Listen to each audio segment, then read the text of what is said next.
Welcome to Around the Weird. Here's your host, the museum curator of the strange and unusual, Mr. Nothing. Thank you, mysterious voice, and welcome back to Around the Weird, a booktube channel where I talk about all the unusual and out of the ordinary literature that I've found in my travels. Today it is Poetry Thursday, so I wanted to focus on some interesting poetry that has grabbed my attention.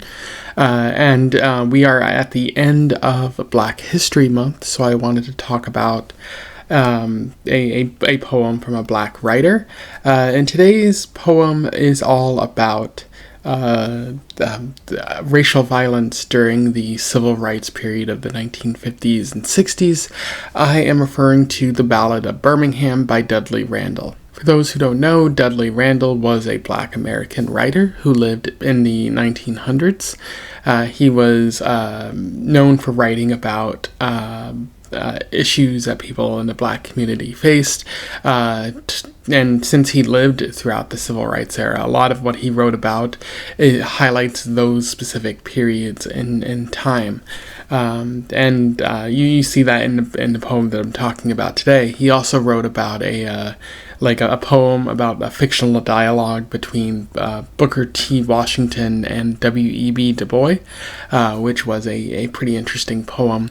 I highly recommend that you go and seek that out. In addition to writing his own poetry, he was also the editor of a sort of literary journal, which allowed many other Black writers like Etheridge Knight and Audre Lorde to have their voices heard, to be able to be published, and it sort of like, if it didn't kickstart their career, it certainly furthered it along. Which is pretty good, especially at a time when Black voices were being silenced, or not as published as, say, white voices. This Dudley Randall is pretty influential and significant in not only literature but also just in terms of civil rights and being able to make Black individuals a part of the community in any sort of way. It's a pretty interesting author, and I'm happy to talk about him today. So without further ado, let's talk about the Ballad of Birmingham. I will read it, do a little bit of analysis, and we will move on from there. The Ballad of Birmingham. On the bombing of a church in Birmingham, Alabama, 1963. Mother dear, may I go downtown instead of out to play, and march the streets of Birmingham in a freedom march today. No, baby, no, you may not go, for the dogs are fierce and wild, and clubs and hoses, guns and jails aren't good for a little child. But mother, I won't be alone, other children will go with me, and march the streets of Birmingham to make our country free. No, baby, no, you may not go, for I fear those guns will fire, but you may go to church instead and sing in the children's choir. She has combed and brushed her night dark hair and bathed rose petals sweet, and drawn white gloves on her small brown hands and white shoes on her feet.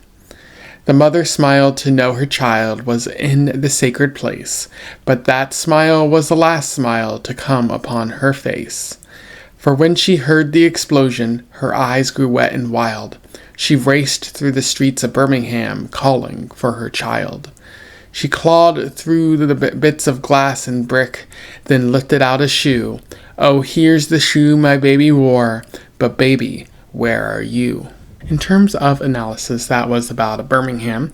There's quite a bit worth talking about in this poem. In terms of narrative, this poem is a dialogue between a mother and her child, a Black mother and a black son, which is important because it's a civil rights movement. This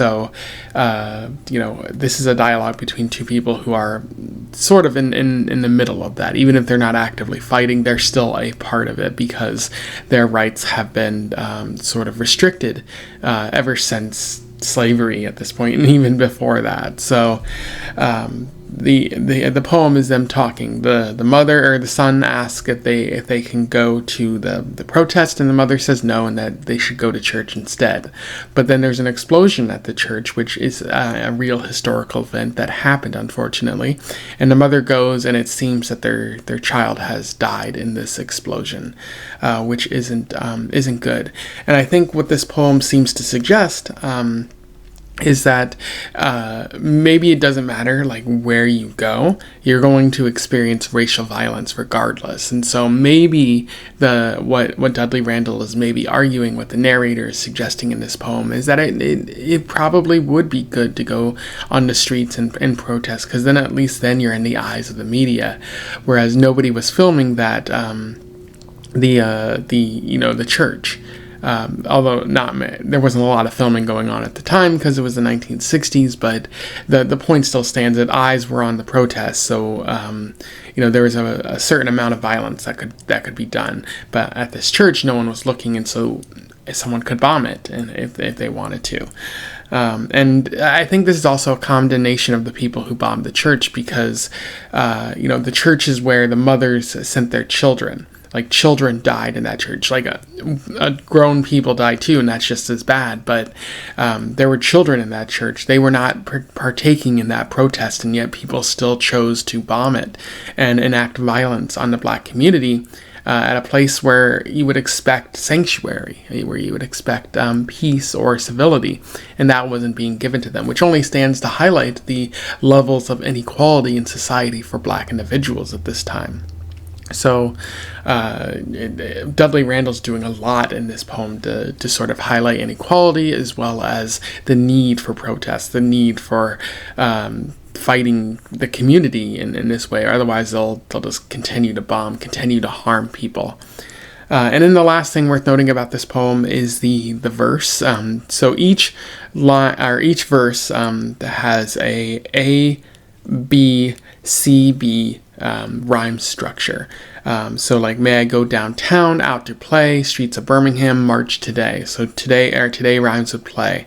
Downtown doesn't rhyme with Birmingham, but it's ABCB. I just find this interesting because it sort of creates a sort of nursery rhyme or fable-like feel for the poem, because it has that rhyme scheme. So it feels like something that is sort of passed down from generation to generation, a sort of story that we tell about the racial inequality that exists in a certain place. So I think this is kind of like a defining feature of the poem, but it's also something that gives it a sort of permanence, I think, in society, something that might help it go on to even survive this moment. Like maybe 100 years from now, if we're able to actually solve racism and whatnot, which I doubt that would happen, but if we were able to, this poem would still exist as a sort of reminder of that time period, because of how it flows and its rhyme scheme, and it's something that's memorable.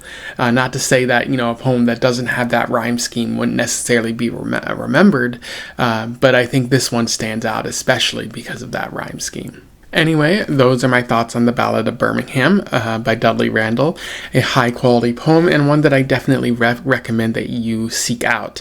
Go to the description, and that's where I put the poem. So let me know your thoughts are in the comments below.